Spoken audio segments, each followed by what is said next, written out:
अयोध्या की यात्रा में एचआरटीसी को घाटे का सौदा। समीक्षा के जरिए विभाग तैयार करेगा नया मसौदा। रूटों में कटौती की तैयारी में परिवहन निगम। अपनी रिपोर्ट में पूरी डिटेल देगा एचआरटीसी प्रबंधन।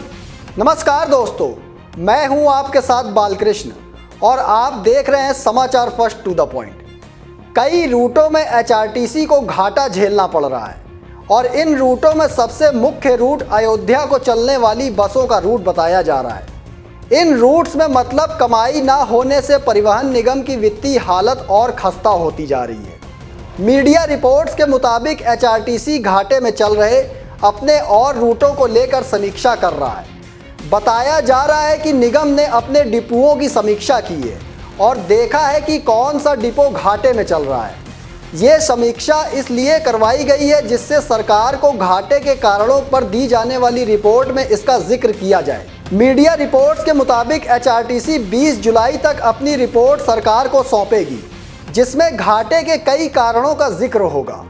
इसके साथ ही रूट सरेंडर करने का भी मामला उठाया जाएगा। बताया जा रहा है कि रूट सरेंडर करने के मामले की लगातार समीक्षा की जा रही है।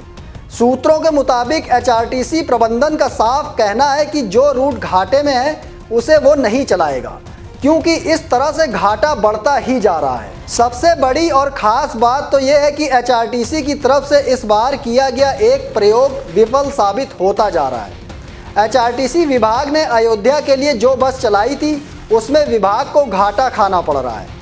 अब इस घाटे को देखते हुए विभाग अयोध्या की यात्रा पर भी थोड़ा विराम लगाने की सोच रहा है। दरअसल मीडिया रिपोर्ट्स के मुताबिक हमीरपुर के अवाह देवी से अयोध्या के लिए शुरू की गई एचआरटीसी बस सेवा घाटे का सौदा साबित हुई है। एचआरटीसी को इस बस से मुनाफे की उम्मीद थी, लेकिन उसकी उम्मीद पूरी नहीं हुई और सबसे लंबे रूट की ये बस घाटे में चल रही है। अयोध्या के रूट के लिए पर्याप्त यात्री ही नहीं मिल पा रहे हैं, जिसकी वजह से एचआरटीसी इस व्यवस्था में कुछ परिवर्तन चाहता है। बताया जा रहा है कि जल्द ही इस बस सेवा को रोज़ाना चलाना बंद कर दिया जाएगा और सप्ताह में एक बार चलाया जाएगा। बस चलाने के लिए एक दिन निर्धारित किया जाएगा, जिससे एचआरटीसी को भी ज़्यादा नुकसान नहीं उठाना पड़े। परिवहन निगम पहले ही घाटे में चल रहा है और घाटे के कारण अपने बिना फ़ायदे वाले रूटों को सरेंडर करने में लगा है। ऐसे में हमीरपुर से अयोध्या के लिए एचआरटीसी बस सेवा में बदलाव करने की तैयारी है। बताया जा रहा है कि बस के लिए रोज़ाना सवारियां मिल ही नहीं रही हैं। आपको बता दें कि अयोध्या के लिए एचआरटीसी का ये सबसे लंबा रूट है। इस पर सवारियां कम मिलने से लगातार घाटा हो रहा है। निगम प्रबंधन बस रूट को बंद करने की बजाय इसे सप्ताह में एक दिन ही चलाने की तैयारी में है। इसका प्रस्ताव तैयार किया गया है, हालांकि इसे अभी अंतिम मंजूरी मिलना बाकी है। ये बस सेवा 7 मार्च को हमीरपुर के अवाह देवी से अयोध्या के लिए शुरू की गई थी। राम मंदिर के प्राण प्रतिष्ठा कार्यक्रम के बाद प्रदेश भर से काफ़ी डिमांड बसों की आ रही थी, लेकिन अब बसों में सवारियां लगातार कम हो रही हैं। बताया जाता है कि पूर्व में एचआरटीसी प्रबंधन इस बस सेवा को शिमला, ऊना, नालागढ़, मनाली, हमीरपुर, धर्मशाला से भी चलाने की सोच रहा था, जहां से यात्री अयोध्या के लिए जाते हैं। इसके लिए बाकायदा परमिट भी ले लिए गए थे, लेकिन केवल हमीरपुर से ही इस बस सेवा को शुरू किया गया था। एचआरटीसी के बेड़े में शामिल हुई BS6 सीरीज़ की नई बस को अयोध्या के लिए चलाया गया था।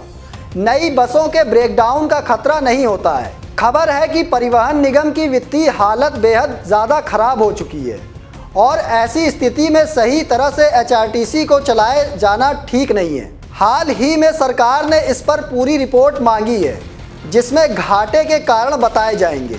इसमें इन सभी रूटों की पूरी डिटेल होगी और बताया जाएगा कि आखिर वहां पर घाटे का कारण क्या है। सभी डिपुओं में अधिकारियों को निगम ने कहा हुआ है कि वो अपनी अपनी रिपोर्ट दें, क्योंकि कमाई के आंकड़ों की जो रिपोर्ट सामने आई है उसमें केलांग डिपो को अव्वल बताया गया है। इसके अलावा माइनस में चल रहे कई डिपुओं का जिक्र किया गया है, जिसको लेकर अधिकारियों से भी जवाब तलबी की गई है। उनके जवाब मिलने के साथ अधिकारियों की रिपोर्ट में कुछ और तथ्य भी जुड़ सकेंगे। आपको बता दें कि पहले परिवहन निगम ने 108 रूटों को सरेंडर किया था, जिसके बाद अब 258 रूटों की समीक्षा हो रही है। फिलहाल ये सभी प्रयास निगम की स्थिति को ठीक करने के लिए किए जा रहे हैं, जो कितने ज़्यादा फलीभूत होते हैं ये बड़ा सवाल है। दोस्तों मुझे दीजिए इजाज़त, फिर मिलेंगे एक और स्पेशल रिपोर्ट लेकर।